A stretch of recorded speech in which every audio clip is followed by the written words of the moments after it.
Hello everyone and welcome to nutrition. We're going to look at the first topic in this unit, which is factors that influence food choices. Have you ever been to the grocery store, purchased a particular food item, and then you wondered what you were thinking when you purchased that item? Well, you're not alone. In fact, scientists estimate that we make over 200 decisions as it relates to food every single day, and most of these decisions we make subconsciously. It is no wonder why food manufacturers spend thousands of dollars studying the food consumption patterns of the population. Neither is it surprising that diseases such as obesity and other chronic diseases continues to be on the rise in our region. We're going to answer that important question. Why do we eat what we eat? One of the first factors that influence our food choices is our food preferences. Most of us choose foods based on taste, texture, appearance, and sometimes even smell. There are some of us who prefer salty foods over savory foods, and we will then choose that based on our preference. Someone once said, "Old habits die hard," and it is true. Many of us choose foods simply based on habits. For instance, we may be accustomed having a cold cereal with milk every morning for breakfast, and so simply that's the reason why we have milk and cornflakes for breakfast. Others may choose doubles or ackee and saltfish simply because it's an habit. Our culture also influences what we consume. Here in the Caribbean region, we all eat similar staples, whether it's banana or breadfruit, cassava, sweet potato, rice. However, each island, each region within the Caribbean use different ingredients to make their dishes. For instance, right here we have the typical traditional beja conky, and then over here in this other picture we have the Jamaican dukunu. Similar ingredients, tie together banana leaf, but they're all combined differently, making two separate and distinct dishes. Most of us will be familiar with base.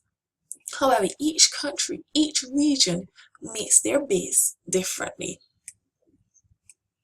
Positive and negative association with food. So there are some foods that we have a positive association with, and there are other foods that we have a negative association with. And those that we have a positive association with, we're more likely to consume, and those that we have a negative association with, we're more likely to avoid.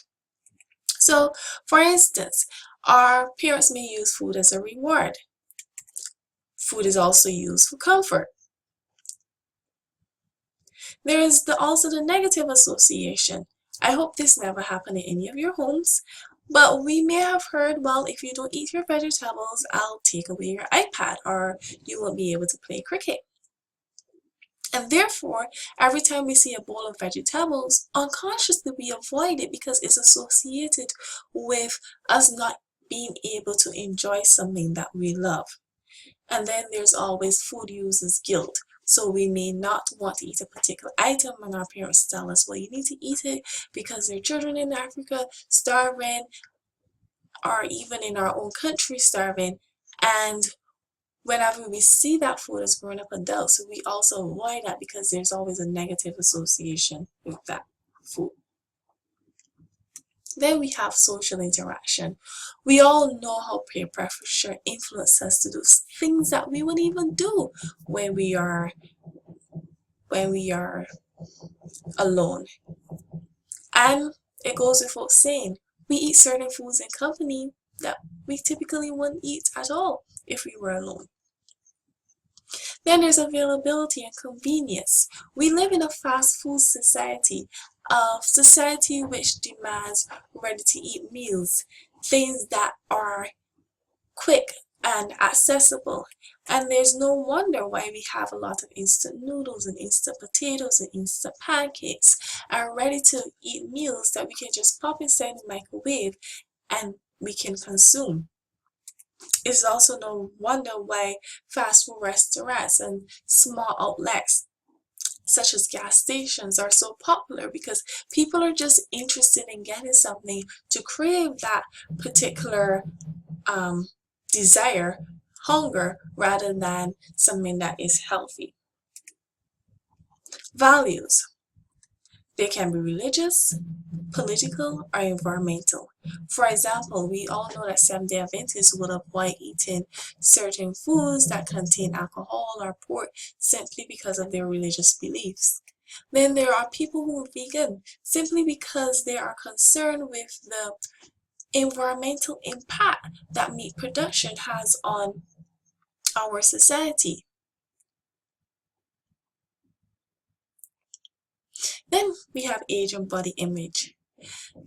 Males are more likely to eat higher protein foods simply because they want muscles to look buff and fit, while females tend to eat a lot of more fruits and veggies simply because they want to maintain a petite shape. And so these factors can subconsciously influence what we eat.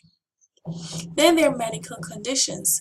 For instance, there are certain persons who have kidney disease and they have to avoid foods that are high in potassium, such as mangoes and avocados and bananas, and foods that are high in phosphorus, such as chocolate, simply because their kidneys aren't working as well. Then those who have heart disease may avoid foods that are high in fat and high in sodium. Then we have persons who are on medical treatment such as chemotherapy or antiretroviral medications.